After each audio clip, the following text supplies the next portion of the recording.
السلام علیکم ورحمۃ اللہ وبرکاتہ۔ بسم اللہ الرحمن الرحیم۔ معزز سامعین و ناظرین اور جملہ خواتین و حضرات اور عزیز طلباء و طالبات، اللہ رب العزت کی توفیق سے ہم اینگر مینجمنٹ کے موضوع پر اپنی گفتگو کر رہے تھے اور اس کے کچھ پہلوؤں پر پچھلی نشست میں ہم نے روشنی ڈالی ہے، اور یہ موضوع زیر غور تھا پچھلی نشست میں کہ غصہ کنٹرول کرنے یا غصے کو ضبط کرنے کا طریقہ کیا ہے، یا اس پرابلم کے لیے علاج کیا ہے۔ تو ہم دراصل ٹریٹمنٹ پہ کنسنٹریٹ کر رہے تھے، اینگر مینجمنٹ کی کہ ٹیکنیکس کیا ہوں، اس کے لیے طریقے کیا ہوں۔ جیسا کہ میں نے عرض کیا تھا کہ پہلے میں قرآن و حدیث کی روشنی میں کچھ جو روحانی تعلیمات اور ہدایات ہیں جن کے ذریعے اللہ اور اللہ کے رسول نے غصہ ضبط کرنے اور اینگر کو مینیج کرنے کا مختلف طریقے بیان کیے ہیں، ان کا ذکر کرنے کے بعد کچھ ماڈرن ٹیکنیکس ہیں جو ماڈرن ڈے سائنس نے تھیراپسٹ کے ذریعے اور جو اینالسٹ ہیں، بیہیویئر اینالسٹ ہیں اور سائیکو تھیراپسٹ ہیں، سائیکالوجسٹ ہیں، جن ٹیکنیکس کو وہ یوز کرتے اور جن کے ذریعے وہ علاج کرتے ہیں، کچھ ان سے استفادہ کریں گے۔ پچھلی نشست میں نے یہاں تک بات ختم کر لی تھی کہ جب غصہ آئے اور انسان فیل کرے کہ غصہ زیادہ ہے تو سب سے پہلے تو خاموش ہو جائے۔ یہ ایک اگلی بات ہے امپورٹنٹ۔ حضور علیہ الصلوۃ والسلام نے فرمایا ہے، یعنی سائلنس یہ غصہ کنٹرول کرنے کے لیے ایک نہایت مؤثر علاج ہے۔ جب آدمی غصے میں ہوتا ہے تو غصے میں بولتا چلا جاتا ہے، دماغ تو مغلوب ہو چکا ہوتا ہے، اس کا دماغ، اس کا عقل شعور تو کام نہیں کر رہا ہوتا، غصہ غالب ہے، لہٰذا اس وقت جو بولتا چلا جاتا ہے وہ بندہ بیلنس میں نہیں ہوتا، نہ سوچنے میں نہ بولنے میں، کئی ناجائز چیزیں بول جائے گا، کئی گناہ ارتکاب کر دے گا، کئی دل شکنیاں کر دے گا، کئی ظلم اور زیادتی اور عدوان کا مرتکب ہوگا۔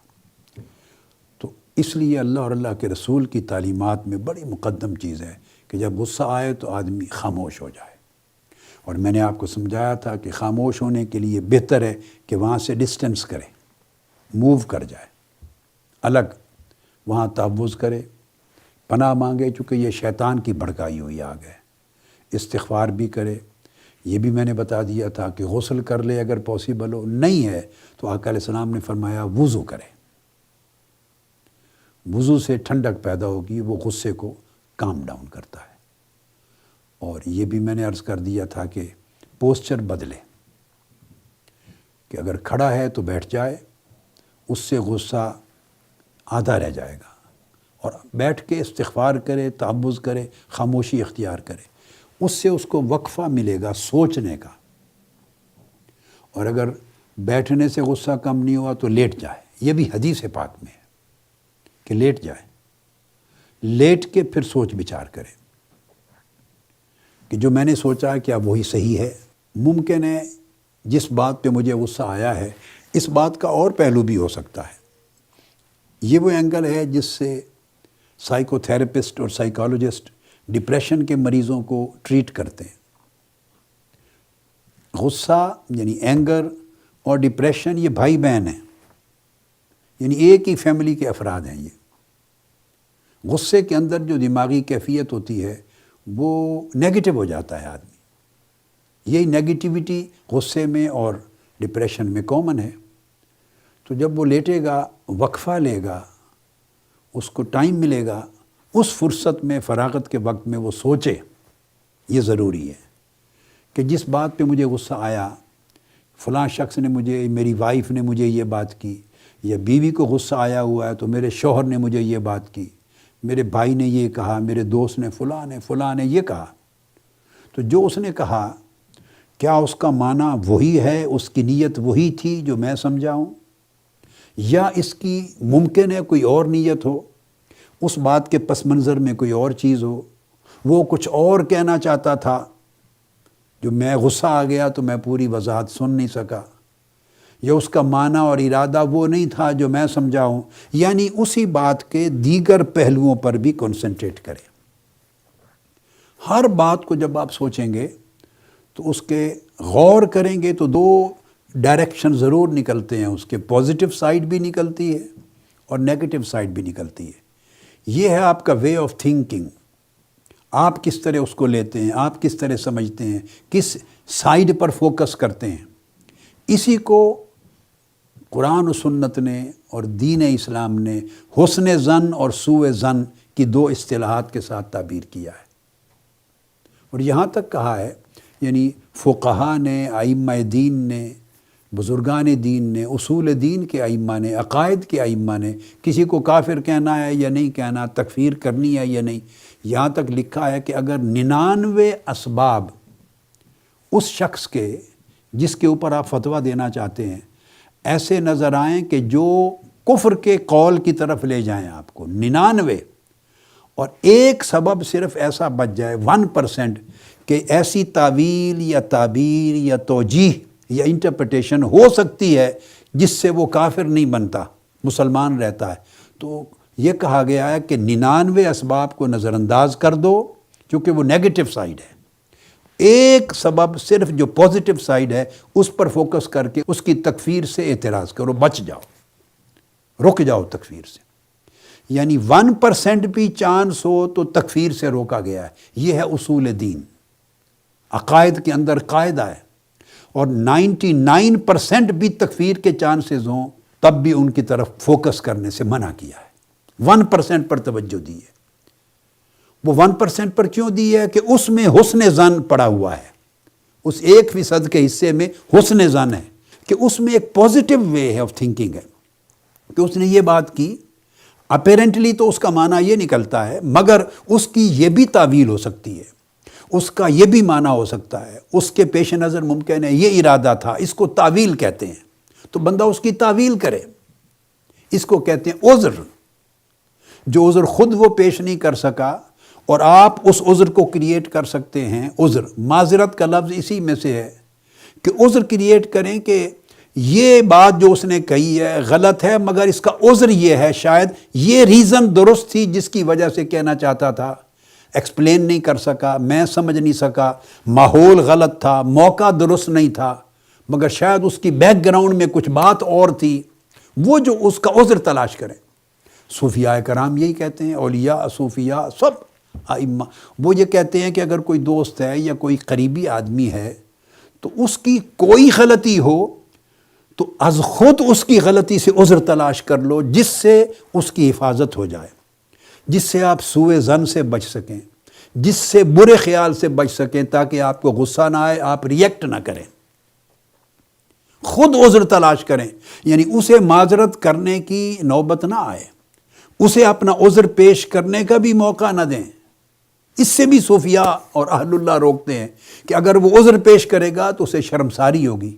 وہ کہتے ہیں کہ اخوت کا تقاضا، مودت کا تقاضا اور محبت کا تقاضا اور فتوت کا تقاضا یہ ہے کہ دوست کو جس کے ساتھ تعلق ہے اسے اپنا عذر پیش کرنے اور معذرت کرنے کا بھی موقع نہ دیا جائے۔ وہ جو معذرت اس نے کرنی ہے اور اپنی کوئی جسٹیفیکیشن دینی ہے یا اپنا کوئی ریزن اپنی صفائی میں کہنا ہے، وہ صفائی خود تلاش کر لو، خود نکال لو اس کی بات سے۔ یہ پازیٹیو وے آف تھنکنگ ہے۔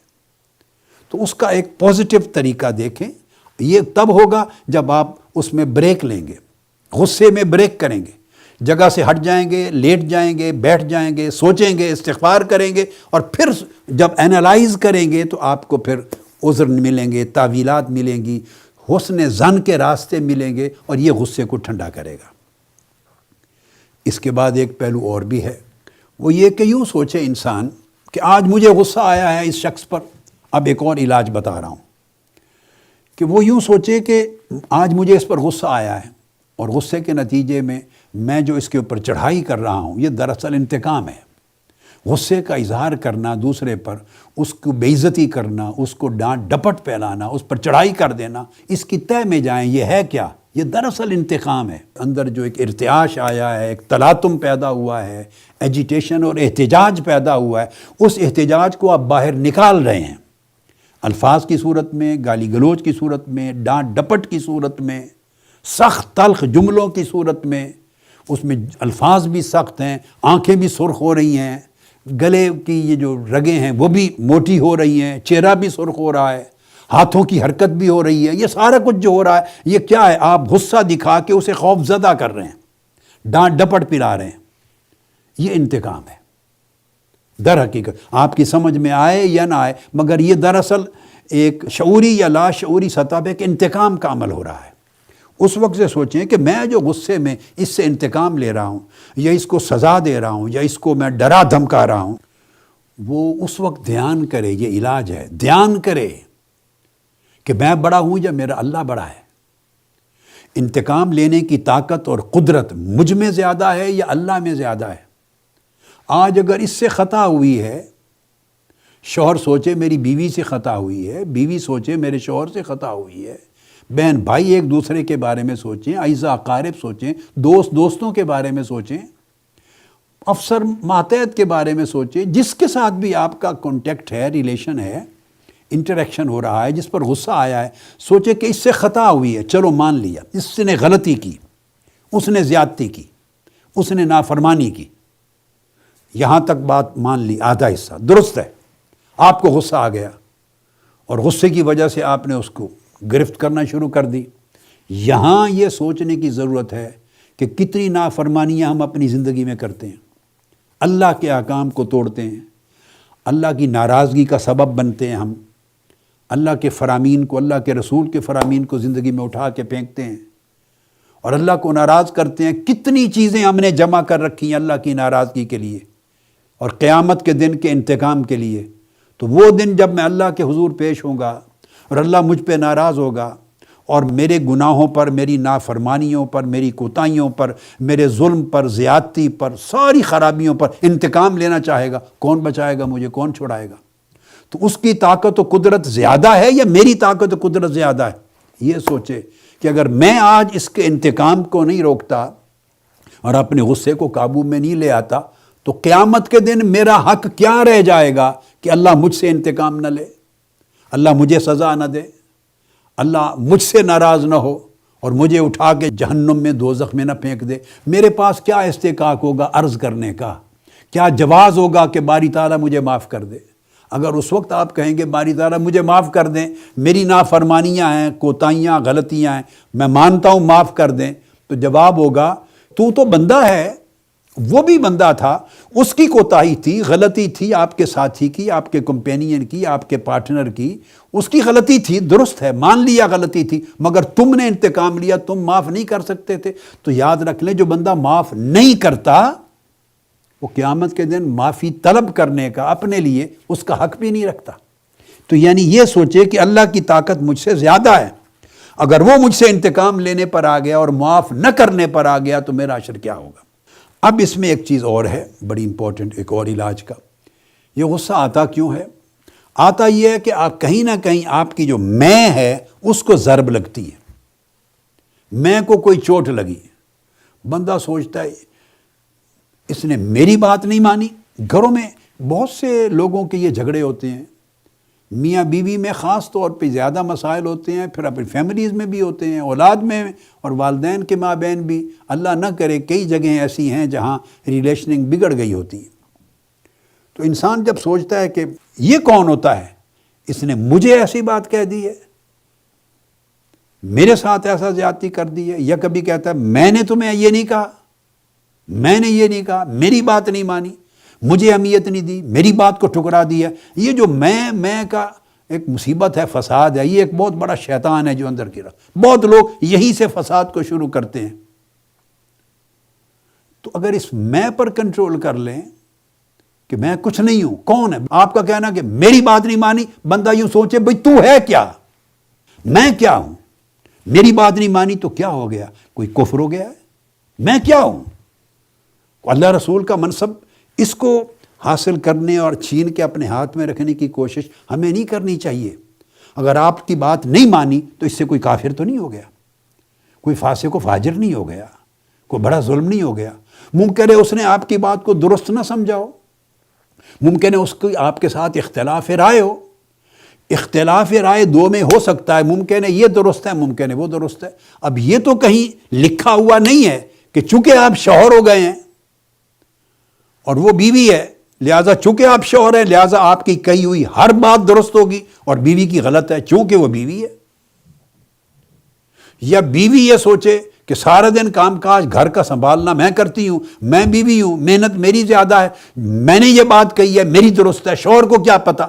تو چونکہ میں نے یہ کہا ہے درست ہے، تو یہ کوئی گارنٹی تو تھوڑی ہوگی کہ جو بیوی کہے گی وہ درست ہے، جو شوہر کہتا ہے وہ درست نہیں ہے. یا جو شوہر کہہ رہا ہے وہ درست ہے، بیوی کی بات درست نہیں. جو عمر میں 2 سال بڑا ہے اس کی بات درست ہے، جو 2 سال چھوٹا ہے اس کی درست نہیں. ممکن ہے جو چھوٹا ہے اس کی سمجھ بوجھ زیادہ ہو، مرد کی زیادہ ہو، عورت کی زیادہ ہو.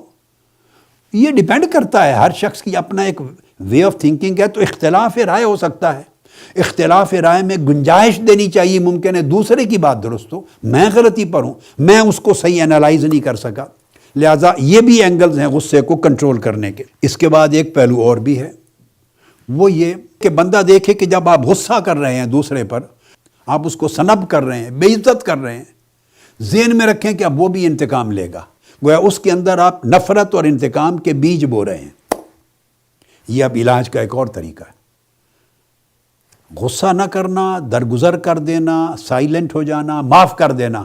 اس سے آپ دوسرے کے دل میں اپنے لیے عزت یا شفقت یا اپنے لیے محبت کے بیج بوتے ہیں، حیا کے بیج بوتے ہیں. اور جب غصہ کرتے ہیں اور جھاڑتے ہیں آپ تو دوسرے کو دراصل بے عزت کرتے ہیں. تو دوسرے کو بے عزت کرنے سے آپ اس کے دل میں نفرت اور انتقام کے بیج بوتے ہیں. اس کا بھی خیال کریں کہ ایک گناہ آپ نے کیا، دوسرا گناہ اس کو آپ کرنے کو دے رہے ہیں کہ وہ آپ سے نفرت کرے، انتقام لے اور کبھی وہ بھی بدلہ لے. تو آپ بھی گناہ گار، وہ بھی گناہ گار، ڈبل گناہ آپ کو ملے گا. تو انسان اس اینگل سے بھی سوچے. یہ وہ سوچے ہیں کہ جب آپ اس جگہ سے ہٹ جائیں گے، بیٹھیں گے، جا کے وضو کریں گے، استغفار کریں گے، تعوذ کریں گے اور اپنے لیے کچھ بریک لیں گے تو سوچیں گے. یہ اس ٹائم کی سوچنے کی چیزیں ہیں. غصے کے دوران جب بھڑکے ہوئے ہیں آپ تو یہ سوچیں نہیں آ سکتی. اس لیے تو میں نے بگننگ یہاں سے کی کہ فوری وہاں سے ہٹ جائیں، یا کوئی سمجھدار شخص اس کو وہاں سے ہٹا کے پیار کے ساتھ لے جائے. اس کو موقع دے، وضو کریں، استغفار کریں، تعوذ کریں، درود پاک پڑھیں، بیٹھ جائے، لیٹ جائے اور لیٹ کے پھر یہ ٹائم لے، بریک لے. اس وقفے میں یہ ساری چیزیں سوچے، یکے بعد دیگر جو میں نے کہی ہیں. کبھی یہ سوچے، کبھی وہ سوچ لے. ایک اینگل اور بڑا پرسنل سا ہے.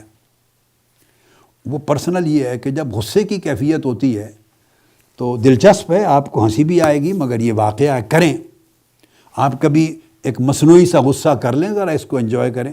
ایک مصنوعی غصہ کریں کسی پر، بہت گرمی میں آ جائیں بہت، اور شیشہ بڑا سا سامنے رکھ لیں، سامنے شیشہ رکھ لیں اور اس شیشے میں آپ ایک غصہ کریں اور غصے کے وقت اپنے چہرے کا حال دیکھیں. آنکھیں کیسے لگتی ہیں، منہ کیسے لگتا ہے، چہرہ کیسے لگتا ہے، آپ کی حالت کیسے لگتی ہے. تو جب آپ غصہ کریں، جو چہرے میں آپ کو اپنی شکل نظر آئے گی نا، سمجھیں غصے کے ٹائم ہر کوئی آپ کے یہ شکل آپ کے چہرے کی دیکھ رہا ہے. یہ بالکل پیورلی آپ کا پرسنل میٹر ہے. تو آپ کو خود خیال آ جائے گا کہ میں اتنا بدصورت لگوں گا. عجیب سے کوئی فوٹو بنا لے آپ کی، اس ٹائم پر پکچر بنا لے، کچھ چھپ کے ویڈیو کلپ بنا لے، اور بعد میں جب آپ نارمل ہوں گے آپ کو دکھائے، آپ کو کتنا غصہ آئے گا. بھائی وہ کسی غیر کی تو نہیں بنائی، آپ ہی کی ہے. غصہ کس لیے آتا ہے؟ آپ ہی سب کچھ کر رہے تھے، اس نے کسی اور کی فوٹو لے کے کٹ پیسٹ کر کے نہیں جوڑی آپ کی گردن پر، آپ ہی کا چہرہ ہے. تو جو آپ کو اس وقت ناپسند ہوگا، سمجھ لیں کہ وہ چہرہ اس وقت کر کے آپ کھڑے ہیں جب آپ غصہ کر رہے ہیں. جبکہ حکم یہ ہے کہ چہرے میں ملاحت ہونی چاہیے، نرمی ہونی چاہیے، چہرے پہ خوشگواری ہونی چاہیے. وہ ناگوار چہرہ نہیں ہونا چاہیے، چونکہ ناگوار چہرہ نہ انبیاء کے چہرے ایسے تھے، نہ صدیقین کے، نہ اولیاء کے، نہ صالحین کے. سب کے چہرے خوشگوار تھے، اس میں ملاحت تھی، نرمی تھی، شفقت تھی، مسکراہٹ تھی، پھولوں سے بھی زیادہ خوبصورت اور پیارے تھے۔ غصے میں یہ حالت نہیں رہتی۔ اس کے بعد ایک اور علاج ہے اسی ٹائم سوچنے کا، علاج کو ایڈریس کرنے کا غصے کو، اور وہ یہ کہ جو شخص بھی ایک وقت میں غصہ کرتا ہے، بعد میں جب وہ ریویو کرتا ہے اپنی اس حالت پر، سوچ پر، اس کو ندامت آتی ہے۔ تو جو ندامت بعد میں آنی ہے اس کو اس بریک میں سوچے کہ الٹیمیٹلی جب میرا تھنکنگ کا جو نظام ہے وہ نارملائز ہوگا تو مجھے اپنے آج کے کیے پر ندامت آئے گی، نادم و شرمندہ ہوگا۔ وہ ندامت و شرمندگی جو کل کو آنی ہے، اگر ضمیر زندہ ہے بندے کا اور کچھ اس کے اندر اچھی قدریں ہیں، اخلاق ہے، تو اس سے معذرت بھی کرے گا۔ تو جو کل کو معذرت بھی کرنی ہے، معافی مانگنی ہے، ندامت آنی ہے، بہتر ہے کہ اس سے اپنے آپ کو اب بچا لیں۔ یہ اس کا اگلا پہلو۔ پھر علاج کا اس کا ایک اور طریقہ ہے۔ غصہ کرنے سے لوگوں کے دلوں میں نفرت پھیلتی ہے، آپ کی قدر و منزلت نیچے جاتی ہے، دل مخلوق کے آپ سے دور ہوتے ہیں، آپ تنہا رہتے ہیں، اور لوگ رفتہ رفتہ آپ سے کھل کے اپنے آپ کو ایکسپریس کرنے سے کتراتے ہیں، آپ آئسولیٹ ہو جاتے ہیں۔ خواہ آپ افسر ہیں، اپنے ماتحتوں کے ساتھ غصہ کریں گے تو اندر کی بات کوئی نہیں آپ سے کرے گا۔ خواہ آپ باپ ہیں تو غصہ کریں گے تو بچے بھی اندر کی بات آپ سے کھل کے نہیں کریں گے، آپ ان کو گویا ایکسپریشن کا راستہ بند کر رہے ہیں، ایکسپریس نہیں کریں گے۔ اور جب آپ کو ٹروتھ فلنس کے ساتھ بچے، فیملی، لوگ ایکسپریس نہیں کریں گے، ماں ایکسپریس نہیں کرے گی، بچے نے بات شروع کی تو ماں نے ڈانٹنا شروع کر دیا، پیرنٹس نے ڈانٹنا شروع کر دیا، بچے سہم جاتے ہیں، چپ کر جاتے ہیں۔ جن بچوں کو اپنے جذبات اور احساسات اچھے طریقے سے ان کے اظہار کرنے کا موقع نہیں ملتا، ماں باپ فوری غصے میں آ جاتے ہیں اور ڈانٹ کر ڈپٹ پلا کے چپ کرا دیتے ہیں، ان بچوں کی پرسنالٹی اب نارمل ہو جاتی ہے، احساسات ظاہر نہیں کر سکتے، ان کے ہاں زندگی کا ماڈل ہی غصہ بن جاتا ہے۔ وہ تھوڑے سے بڑے ہوتے ہیں تو وہ بچے برتن توڑتے ہیں، وہ روڈ بیہیویئر رکھ لیتے ہیں، وہ بات بات پہ غصہ کرتے ہیں، روتے ہیں، بولتے نہیں ہیں ماں باپ سے، پھر ماں باپ شکوہ کرتے ہیں، برتن توڑتے ہیں، اور وہ بڑا وائلنٹ بیہیویئر کے ساتھ۔ وہ اندر کا غصہ ہوتا ہے کہ انہوں نے ماڈل ہی یہی دیکھا ہے زندگی کا، کہ بات کی فوری ماں باپ یا ماں یا باپ کو یہ غصے میں آ گیا بڑا۔ تو گویا آپ بچوں کی شخصیت کو برباد کر رہے ہیں، بچوں کا فیوچر تباہ کر رہے ہیں، بچوں کی پوری زندگی برباد کر رہے ہیں۔ لہٰذا ایکسپریس کرنے کا موقع دیں۔ جب دوسرے کو ایکسپریس کرنے کا موقع دیں گے اور زیادہ سنیں گے، زیادہ سننے والا یہ عمل بھی غصے کو کنٹرول کرتا ہے، آپ کے اندر کامنس اور کولنس آ جائے گی، اور اس سے پھر لوگ آپ کے قریب ہوں گے، لوگ اپنے دل کی بات کھل کے کر لیں گے آپ سے، اور جتنی بات زیادہ تر لوگ اپنے دل کی آپ کے ساتھ کر لیں اتنا آپ کی دانش میں، وزڈم میں اضافہ ہوگا۔ زیادہ سننے والا جو تحمل سے سنتا ہے اس کی وزڈم میں اضافہ ہوتا ہے، اور جو دوسرے کی بات سن ہی نہیں سکتا، اس نے اختلاف کیا تو غصے میں آ گیا، بھلے بھائی وہ غلط بات ہوگی اس کی، مگر آپ کو دھیان سے سنیں، پوری سنیں اور پوری توجہ سے سنیں۔ بعض اوقات ایک بے وقوف آدمی کی بات سے بھی عقل مندی کی بات مل جاتی، ایسا ہوتا ہے، بے وقوف ہے، اس کے اندر بھی کوئی نقطہ دانش کا آپ کے ہاتھ آ جاتا ہے۔ بے وقوف آپ پہ تنقید کرتا ہے، مگر وہ بے وقوف ہے، اندھا نہیں ہے، سمجھ لیں۔ اور بے وقوف ہونے کا معنی یہ بھی نہیں کہ سرے سے عقل ہی نہیں ہے اس کی کھوپڑی میں۔ بے وقوف بھی بڑے کام کی باتیں کر جاتے ہیں، اور ان مطلب کی باتیں ان کو بڑی سمجھ میں آتی ہیں۔ اور آپ کسی سائیکیٹرسٹ سے پوچھ لیں جو بے وقوفوں کا علاج کرتے ہیں، جو مینٹل ڈس آرڈر، مینٹل ہیلتھ کے پیشنٹ ہیں، سائیکیٹرسٹ سے پوچھیں کیا وہ 24 گھنٹے ہر وقت بے عقلی میں رہتے ہیں؟ نہیں، وہ عقل مندی کی باتیں بھی کرتے ہیں، ان کو نفع نقصان کی بھی سمجھ آتی ہے، دھوپ سائے کا بھی پتہ چلتا ہے، گرمی سردی کا بھی پتہ چلتا ہے، اچھے برے کا بھی، اپنے نفع نقصان کا بھی پتہ چلتا ہے، اور دوسروں پر کمنٹ بھی ایسا کرتے ہیں جو بالکل حقیقت پر مبنی ہوتا ہے، سمجھ ان کو آتی ہے۔ اب مینٹل ڈس آرڈر ان کا اور نوعیت کا ہے، یہ آپ کو سائیکیٹرسٹ بتائیں گے کہ ایسا ہی ہوتا ہے۔ لہٰذا اگر کوئی بے وقوف ہے اس کی بات بھی دھیان سے سنیں، آپ کو اپنے مطلب اور اپنی اصلاح کے لیے کچھ چیز مل جائے گی۔ نمبر 2، دشمن بات کرتا ہے، دشمن کی بھی دھیان سے سنیں۔ یہ وہ مقامات ہیں جن پر بندہ غصہ کرتا ہے، وہ کہتا ہے بے وقوف، دوسرے کو پاگل، اس کو کہتا ہے بے عقل، تمہیں کیا عقل، تم ایسی بات مجھ سے کر رہے ہو؟ بھائی بے عقل ہے تب بھی سن لو، آپ تو بے عقل نہیں ہیں، آپ تو جو آدمی دوسرے کی بات ہی نہیں سنتا وہ خود بے عقل ہے۔ تو اس کی بھی سنو، حتیٰ کہ دشمن کی بھی سنو، جس کے بارے میں آپ کو یقین ہے کہ اس کی نیت خراب ہے آپ کے لیے، آپ کا دشمن ہے، مخالف ہے، منفی سوچتا ہے، کوئی بات نہیں، اس کی بھی سنو، سننے میں آپ کا کیا جاتا ہے؟ تو دشمن کی بات سے بھی بعض اوقات نصیحت کی بات نکلتی ہے. کیوں؟ وہ بھی سمجھا دیتا ہوں کہ آپ کا دشمن ہر وقت آپ کے نیگیٹو پہلو دیکھتا ہے، دوست نہیں دیکھتا. دشمن نیگیٹو پہلو دیکھتا ہے، نیگیٹو پہلوؤں کو اچھالتا ہے. کوئی شخص دنیا میں ایسا نہیں ہے جس میں کمزوریاں نہ ہوں. کمزوریوں سے پاک صرف اللہ اور اللہ کے رسول کی ذات ہے. ملائکہ پاک ہے جو معصوم ہے. بشر میں، انسان میں، ہر ایک میں کمزوریاں ہیں. وہ غوث، کتب، ابدال، عرفاء، اولیاء، صالحین یا عام اوقلاء ہی کیوں نہ ہوں، کمزوریاں، بشری کمزوریاں سب میں ہوتی ہیں. اب دشمن کا کام کیا ہے؟ وہ صرف آپ کی کمزوریوں کو دیکھتا ہے. اگر سچا دوست ہے تو آپ کی صرف اچھائیوں کو دیکھے گا. جو دوست اچھائیوں کو دیکھے گا اس سے بعض اوقات برائیاں، کمزوریاں نظر ہی نہیں آتی، یا ہوں گی تو انٹرپریٹ کر دے گا پازیٹیولی، سو وہ آپ کو تنبیہ نہیں کرے گا کہ یہ خرابیاں ہیں. دشمن نے بتانی ہے، چونکہ اس کا کام ہی 24 گھنٹے آپ کی اچھائیوں کو دیکھنا نہیں، اس نے آپ کی کمزوریوں کو آپ نے 99 اچھے کام کیے، آپ کے دشمن کو نظر نہیں آئیں گے. ایک کمزور کام ہوا، اس کو وہ کمزوری نظر آئے گی، وہ اسی کو پوائنٹ آؤٹ کرے گا، اسی کو اچھالے گا. تو آپ کو ایسے بندے بھی چاہیے جو آپ کو کمزوریاں بیان کر سکیں. سن لیں اس کی بات، سننے سے نہ اس کے ساتھ جھگڑا کریں نہ کچھ. پھر جب آپ بیٹھ کے ٹھنڈے وقت میں سوچیں گے تو آپ کو اندازہ ہو جائے گا ہاں مجھ میں یہ کمزوری ہے، اس سے آپ کی اصلاح ہو جائے گی.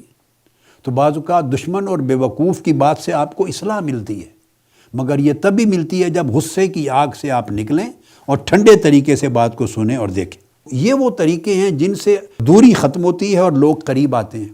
اور حضور علیہ الصلوۃ والسلام نے فرمایا کہ مومن وہ ہے جو طبیعت کا اتنا نرم ہو کہ لوگ اس کے ساتھ انٹریکٹ کرنے میں کمفرٹیبل فیل کریں، اس کے ساتھ بیٹھنے اٹھنے میں، بات چیت کرنے میں، اندر کی بات کھول کے بیان کرنے میں آسانی فیل کریں، لوگ کمفرٹیبل فیل کریں اپنے آپ کو، لین ہو، زبان میں میٹھا ہو، مزاج میں میٹھا ہو.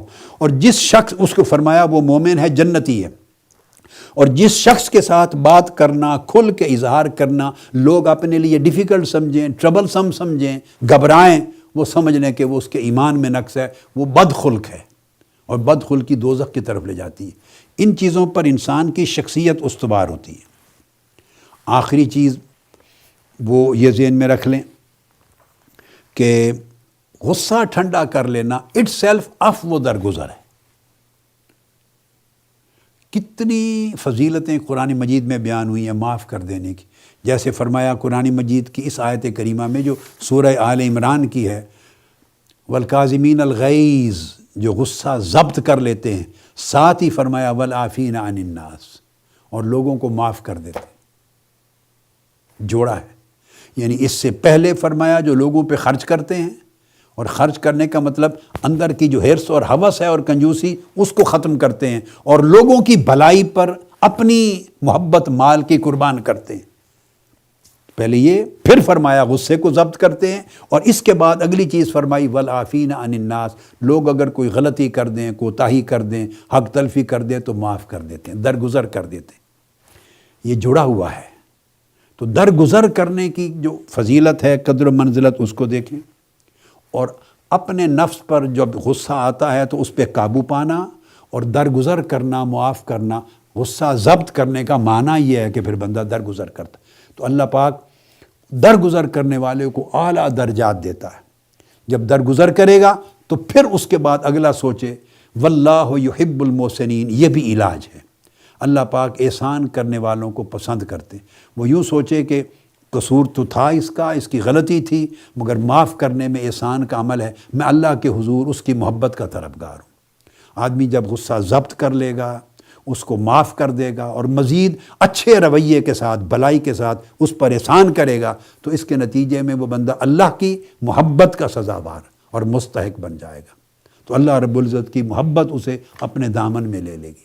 یہ میں نے روحانی اعتبار سے قرآن و سنت کی روشنی میں کچھ علاج جو میرے ذہن میں آئے فوری طور پہ، وہ ان احادیث کی روشنی میں وہ میں نے آپ کے سامنے گوش گزار کر دیے. ان کو اگر ان ایام میں سیکھیں، پریکٹس کریں، ان کی مشق کریں اور رفتہ رفتہ انہیں اپنی طبیعت کا حصہ بنائیں، جاگوزی کریں، ان سے اپنے اخلاق بہتر کریں اور ان پر مشتمل اپنی زندگی کی عادات و اطوار بنائیں، تو اللہ پاک بڑی برکت دے گا ہمیں۔ والسلام علیکم ورحمۃ اللہ وبرکاتہ۔ سب سے پہلے نئی ویڈیوز کو حاصل کرنے کے لیے شیخ الاسلام ڈاکٹر محمد طاہر القادری کے آفیشیل یوٹیوب چینل کو سبسکرائب کریں اور بیل آئیکن کلک کریں۔